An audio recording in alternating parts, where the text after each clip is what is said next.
Friends, even so का मतलब इसके बावजूद भी। लेकिन इवन सो का इस्तेमाल हम तब करते हैं जब हमें कोई सरप्राइजिंग रिजल्ट मिले, यानी कोई ऐसा रिजल्ट मिले जो चौंकाने वाला हो। जैसे मैं उसकी बहुत मदद किया, इसके बावजूद भी वह मुझे धोखा दिया।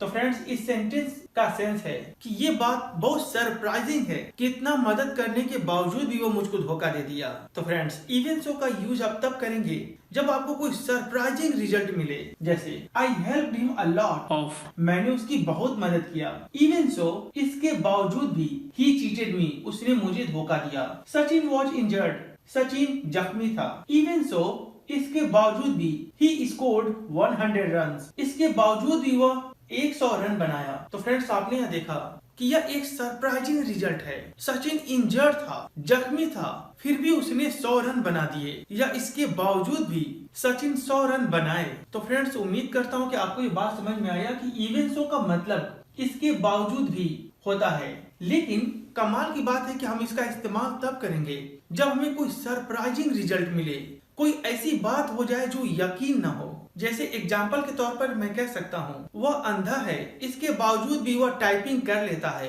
तो फ्रेंड्स, ये तो एक सरप्राइजिंग बात है कि अंधा होने के बावजूद भी वह टाइपिंग कर लेता है।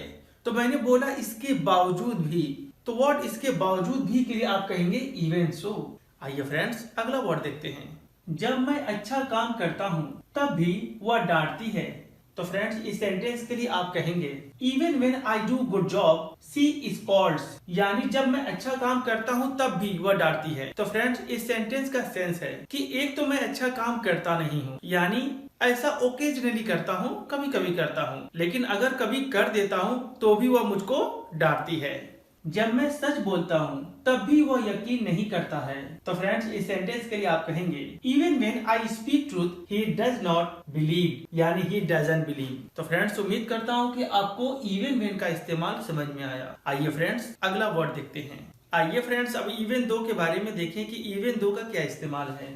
फ्रेंड्स, इवन दो का इस्तेमाल हम तब करते हैं जब हमको कहना हो चाहे फिर भी। जैसे चाहे वह कड़ी मेहनत करे फिर भी वह पास नहीं होता है। कई बार लोग इस सेंटेंस को ऐसे भी कहते हैं, भले ही वह कड़ी मेहनत करे फिर भी वह पास नहीं होता है। तो फ्रेंड्स, जब कभी भी आपको ऐसा सेंटेंस मिले जहाँ लिखा हो चाहे भले ही, तो इस तरह के सेंटेंसेस को बोलने के लिए आप इवन दो का इस्तेमाल करेंगे। और यहाँ पर मैं आपको एक खास बात बता दूं कि इस तरह के सेंटेंसेस का सेंस होता है समथिंग ऑलवेज डन, यानी कोई चीज हमेशा होता है। जैसा कि अगर आप सेंटेंस पढ़ेंगे तो आप पाएंगे चाहे वह कड़ी मेहनत करे फिर भी वह पास नहीं होता है, मतलब चाहे कुछ भी हो जाए ये फेल होने का काम परमानेंट होता है। चाहे वह सच बोले लोग यकीन नहीं करते हैं। तो इस सेंटेंस का सेंस है कि भले ही वो सच बोले लेकिन यकीन करने का काम नहीं होता है। तो फ्रेंड्स, उम्मीद करता हूँ कि आप ये बात समझेंगे कि इस तरह के सेंटेंसेस का सेंस है समथिंग ऑलवेज डन, कोई चीज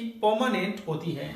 चाहे वह कड़ी मेहनत करे even though he works hard, फिर भी वह पास नहीं होता है। तो फिर भी के लिए आप कॉमा देंगे, वह पास नहीं होता है, he doesn't pass। चाहे वह सच बोले लोग यकीन नहीं करते हैं, even though he speaks truth, comma people don't believe, यानी चाहे वो सच बोले लेकिन लोग उस पर यकीन नहीं करते हैं। ये जो यकीन का काम है वो नहीं होता है। तो उम्मीद करता हूँ फ्रेंड्स कि आपको इवन दो भी समझ में आया कि जब आपको कहना हो चाहे फिर भी, तो इस तरह के सेंटेंसेस को बोलने के लिए आप इवन दो का इस्तेमाल करेंगे। आप चाहे वाले सेंटेंसेस में इवन दो लिखेंगे और जो सेंटेंस फिर भी से जुड़ा है उसके पहले आप कॉमा का इस्तेमाल करेंगे। आइए फ्रेंड्स, अगला वर्ड देखते हैं। फ्रेंड्स, इवन का मतलब भी या यहाँ तक कि वर्ड इवन का इस्तेमाल हम तब करते हैं जब हम किसी बात को लेकर बहुत ज्यादा सरप्राइज हो जाते हैं या किसी बात को लेकर हैरत में रहते हैं, यानी एक ऐसी बात के लिए करते हैं जिसे यकीन करना बड़ा मुश्किल होता है। जैसे यहाँ तक कि उसके पापा भी झूठ बोलते हैं, मतलब वह झूठ बोलता है यह बात तो समझ में आया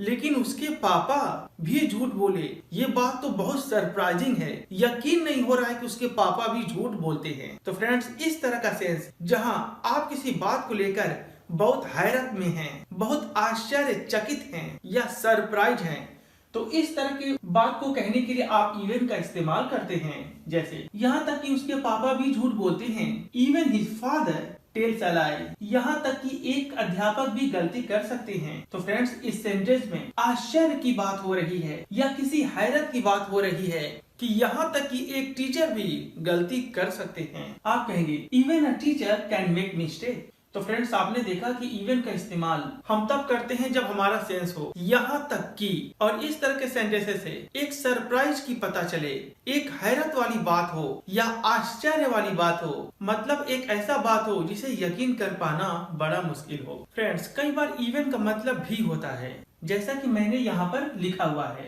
इवन मतलब यहाँ तक कि, ये बात तो आप समझ चुके हैं, लेकिन आइए कुछ एग्जाम्पल भी पर भी देख लें। फ्रेंड्स, अगर हम अपने सेंटेंस में बोले भी, लेकिन हमारा सेंस सरप्राइजिंग हो, यानी हमारे कहने का सेंस हो यहाँ तक कि, तो इस सेंस में आप इवन का इस्तेमाल करते हैं। यानी इस सेंटेंस में भी तो लिखा है, लेकिन ये आल्सो वाला भी नहीं है, क्योंकि यहाँ भी का सेंस यहाँ तक कि से है। जैसे आपने भी मुझ पे शक किया, तो इस सेंटेंस का सेंस है यहाँ तक कि आपने भी मुझ पर शक किया। तो फ्रेंड्स, जब आपके सेंटेंस में लिखा हो भी और उसका सेंस यहाँ तक की हो, यानी उसमें सरप्राइज वाली बात हो या आश्चर्य वाली बात हो, तो आप इवन का इस्तेमाल करेंगे। और यहाँ पर मैं आपको खास बात बता दूं कि इवन का इस्तेमाल आप उस नाउन या प्रोनाउन के पहले करेंगे जिसके साथ वो आया हुआ है। जैसे आपने भी, यहाँ पर भी आपके साथ आया हुआ है, तो जब हम इसको ट्रांसलेट करेंगे तो भी की इंग्लिश उस नाउन या प्रोनाउन के पहले लिखेंगे, जैसा कि मैंने यू के पहले इवन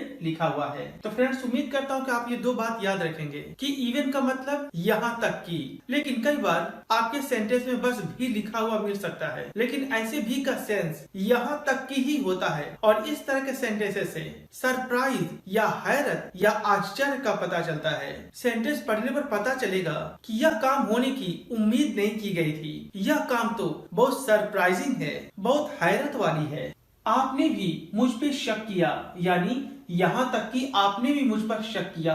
इवन यू सस्पेक्ट मी। हमारा दूसरा एग्जाम्पल है, उसने भी मुझे मदद नहीं किया, यानी गैर लोगों ने तो मदद किया ही नहीं, साथ ही साथ उसने भी मेरी मदद नहीं किया, यानी यहाँ तक कि उसने भी मुझे मदद नहीं किया। तो फ्रेंड्स, इस सेंटेंस के लिए आप कहेंगे even he didn't help me. तो फ्रेंड्स, आपने यहाँ देखा, यहाँ पर भी की इंग्लिश मैंने इवन लिखा है और इवन का इस्तेमाल मैं उस वर्ड के पहले किया हूँ जिसके साथ वो आया हुआ है। इवन एज, जैसे ही वैसे ही। फ्रेंड्स, इवन एज का इस्तेमाल हम जैसे ही या वैसे ही के लिए करते हैं। जैसे ही वह मुझे देखा वैसे ही वह छुप गया। तो फ्रेंड्स, इस सेंटेंस के लिए आप कहेंगे even as he saw me, he hid, यानी जैसे वह मुझे देखा वह छुप गया। आइए फ्रेंड्स, दूसरा एग्जाम्पल देखते हैं। जैसे ही वह कमरे में आए वैसे ही सब ताली बजाए। तो फ्रेंड्स, इस सेंटेंस के लिए आप कहेंगे even as he came in the room all clapped, यानी वैसे ही सब ताली बजाए। फ्रेंड्स, जैसे ही के लिए आप लिखेंगे इवन एज, लेकिन वैसे ही के लिए आप सिर्फ कॉमा का इस्तेमाल करेंगे। आइए फ्रेंड्स, लास्ट वर्ड देखते हैं। इवन इफ, यानी चाहे। जैसे चाहे तुम मुझे गाली दो, मैं तुम्हें नहीं पढ़ाऊंगा। तो फ्रेंड्स, इस सेंटेंस के लिए आप कहेंगे even if you abuse me I shall not teach you, यानी चाहे तुम मुझे गाली दो, मैं तुमको नहीं पढ़ाऊंगा। फ्रेंड्स, अगर आप चाहें तो शैल की जगह पर विल का भी इस्तेमाल कर सकते हैं। तो उम्मीद करता हूँ फ्रेंड्स ये सभी वर्ड्स आपको बहुत पसंद आए होंगे। फ्रेंड्स, अगर वाकई आपको यह लेसन पसंद आया तो प्लीज शेयर करना ना भूलें। फिर मिलेंगे कुछ और अच्छे लेसन के साथ, तब तक के लिए बाय।